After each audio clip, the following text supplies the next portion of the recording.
ఇప్పుడు మన favourite chicken curry prepare చేస్తుంది రండి. కెమెరా ఆన్ చేసిన తర్వాత చికెన్కి ఇంత లేట్ అయింది కదా, అందుకే ముందే చికెన్ తీసుకొచ్చి వాష్ చేసి పెట్టేసుకున్నాం. ఫస్ట్ ఆయిల్ వేసుకోవాలి.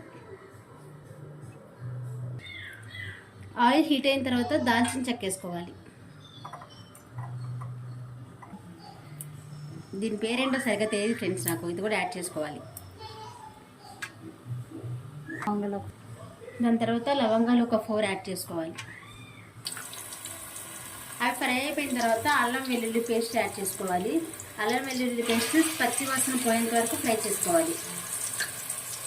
కడిగి పెట్టుకున్న అది మొత్తం ఫ్రై అయిపోయిన తర్వాత బ్రౌన్ కలర్లో ఫ్రై అవ్వాలి. అయిపోయిన తర్వాత కడిగి పెట్టుకున్న చికెన్ని యాడ్ చేసుకోవాలి.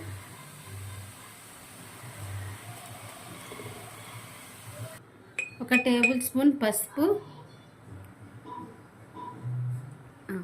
2 టేబుల్ స్పూన్స్ సాల్ట్ యాడ్ చేసుకోవాలి. పసుపు సాల్ట్ ముందే యాడ్ చేసుకుంటే త్వరగా బాయిల్ అయిపోతుంది. చికెన్ ఒక 5 మినిట్స్ వాటర్లో బాయిల్ అవ్వాలి.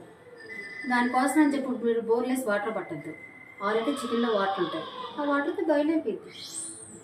ముందుగా మనం గ్రైండ్ చేసి పెట్టుకున్న 2 టమాటోస్, 2 ఆనియన్స్, 4 పచ్చిమిర్చి, కొంచెం జీడిపప్పుని మెత్తగా పేస్ట్ చేసుకుని దీంట్లోకి యాడ్ చేసుకోవాలి. చికెన్ కొంచెం బాయిల్ అవ్వాలి. బాయిల్ అయిన తర్వాత యాడ్ చేసుకోవాలి. 1 గ్లాస్ వాటర్ కూడా యాడ్ చేసుకోవాలి. యాడ్ చేసుకున్న తర్వాత మొత్తం ఒకసారి ఇలా తిప్పాలి. ఫైనల్గా 2 స్పూన్స్ కారం వేసుకోవాలి. అంతే.